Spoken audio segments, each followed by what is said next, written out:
అనగనగా ఒక ఊరిలో ఒక రైతు ఉండేవాడు. అతను చాలా పేదవాడు. అతని దగ్గర ఒక బాతు కూడా ఉండేది. ఒకరోజు ఆ బాతు బంగారు గుడ్డును పెట్టింది.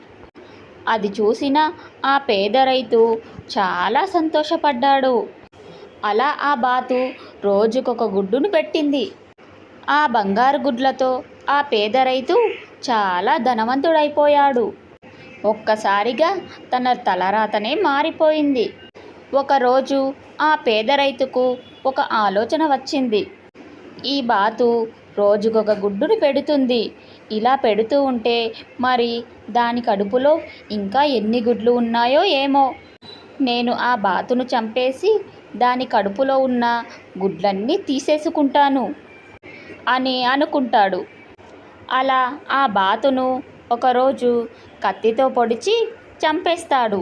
దాని పొట్టలో చూస్తే ఒక్క గుడ్డు కూడా లేదు. అలా చనిపోతున్న బాతు ఆ రైతుకు ఒక శాపాన్ని విధిస్తుంది. నీకు బంగారు గుడ్లు పెట్టి నీ పేదరికాన్ని తొలగించి నిన్ను ధనవంతుణ్ణి చేశాను. కానీ నువ్వు నన్ను చంపేస్తున్నావు. ఇది న్యాయం కాదు.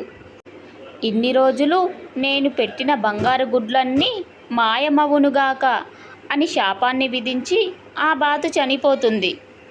అప్పుడు ఆ రైతు చాలా బాధపడతాడు.